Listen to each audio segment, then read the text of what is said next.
Okay, this is the final risk management video, and unfortunately it is the most boring video. I kept all the boring parts and moved them into the final video because I just thought it's more important to actually understand things and not get caught up with like useless bureaucracy.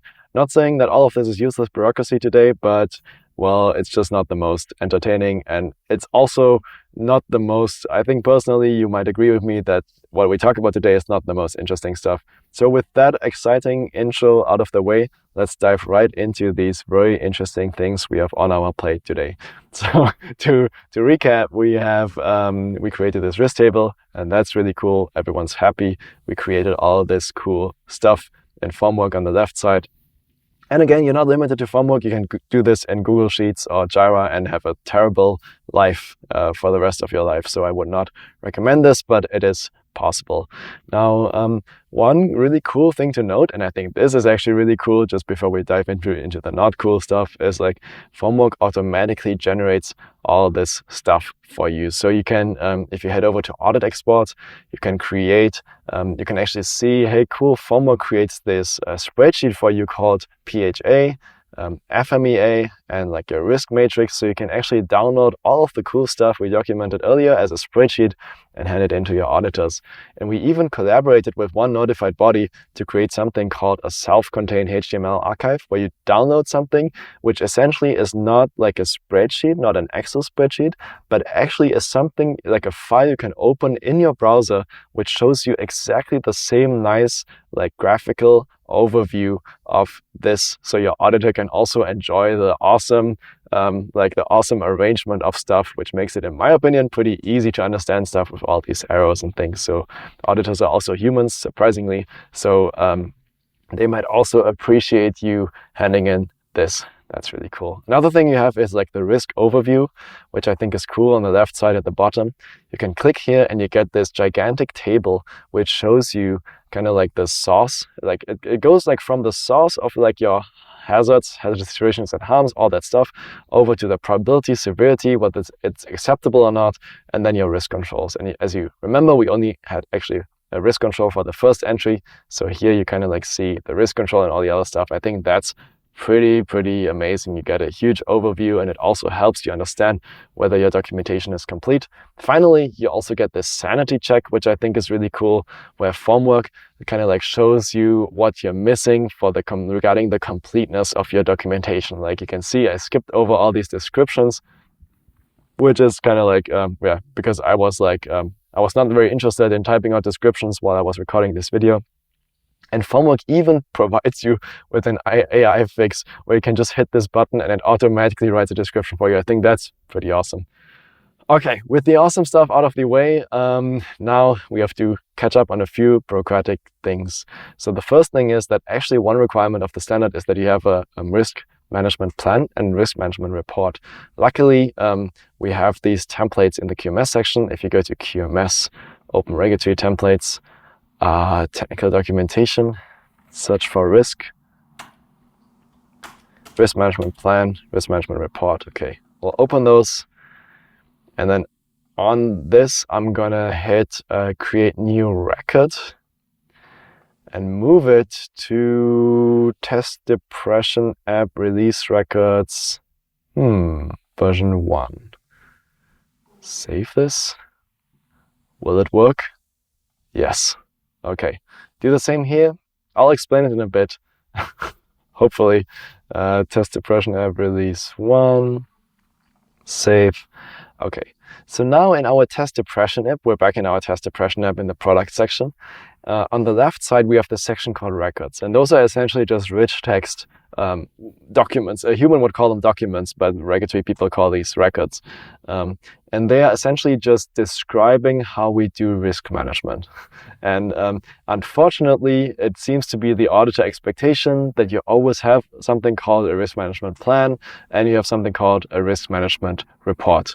And hold on, did I copy the plan twice? Man, that would be immediately super stupid. Oh no, okay, got a plan and got the report. Awesome, great progress. Now, we have to fill these out to make auditors happy, even though, in my opinion, the main activity of risk management is actually all the stuff we did earlier, like all this analysis in the risk table, we also need to create some high-level documentation.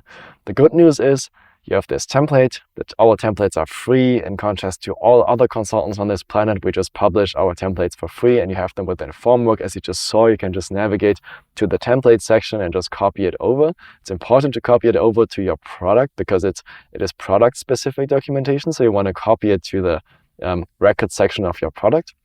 And then you just like hit edit and you kind of like edit the stuff. Now, the important note is kind of like a lot of these are also still geared towards companies which are not using Formwork. So for example, you have the probability categories here, you have the severity categories here. And in my opinion, you could either just like remove all of these and kind of like just refer to the Formwork HTML export or the spreadsheet export, which lists all of these.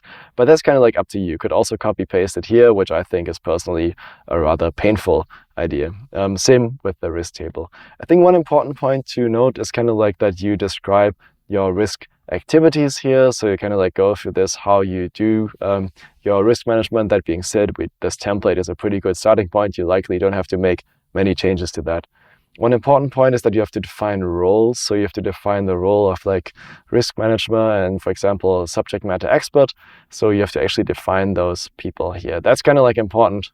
So keep that in mind. But besides that, I won't bore you by going through all this stuff.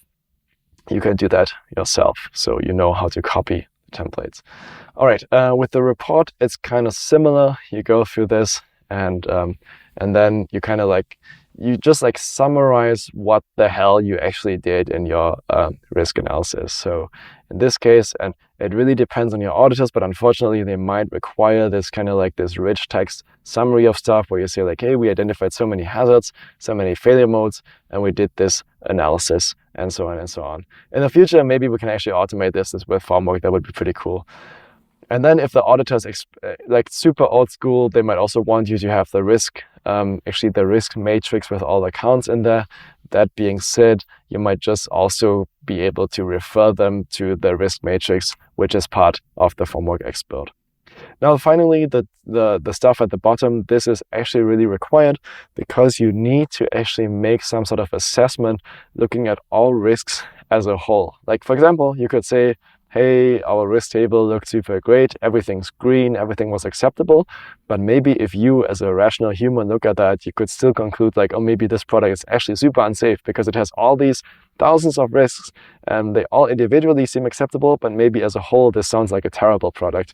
So you need to add some sort of reasoning here where you conclude that your product is hopefully safe to ship. So one is like the summary of risks and unacceptable risks. So by the way, my advice would be don't have unacceptable risks in your product because it always just gives auditors like a reason to kind of like decline your product certification. So just like add risk controls, as many as possible, so that all your risks are essentially classified as acceptable in your risk table.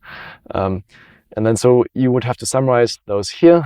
And then if you do have unacceptable risks, which again, I don't recommend, you have to do a benefit risk assessment where you say like, hey, we had these unacceptable risks, but our product in the clinical evaluation, it has these medical benefits and those outweigh those risks. So you would have to like look at that. And finally, this is this is what I talked about earlier, where you look at all your risks as a whole and you kind of like say, hey, it is still acceptable to bring this product to market. So that's your risk management report. It kind of like wraps up all of the documentation which you created as part of this video course. So that's it. That was the risk analysis video course, risk management video course based on the ISO 14971. I hope you really enjoyed it, and I actually hope you use Formwork for your documentation, because again, I really recommend it. As you've seen in this video series, it really saves you a lot of time. It is hard to imagine how much pain it actually would be to, for example, do this manually in Google Sheets or Jira or some other tool which is really not suitable for this purpose. But you can still try, good luck, but I would recommend Formwork. You can start out free, you can even use the risk module for free initially, and then we have more features once you start paying, and we're still the most affordable software on the planet in this regulatory medical device compliance space. So that's pretty cool, but I hope you really learned a lot about risk analysis in this series, and I really hope that my concept of explaining the high level ideas first and doing like a very concrete product risk analysis was actually very useful, in contrast to, for example, just reading through the standard with you and telling you very abstract ideas on what you have to do. Like, yeah, you have to do a PHA, you have to document hazardous situations. All of that is pretty useless information if you don't really put it into practice and actually have examples. So I hope this setup was useful for you. This whole video series is also free, so I would really appreciate if you kind of like subscribe to our channel or leave a nice comment below. Even if you have questions, that would be cool. All right, so hope you learned a lot about risk management. That's it. Stay tuned for videos on other medical device compliance standards.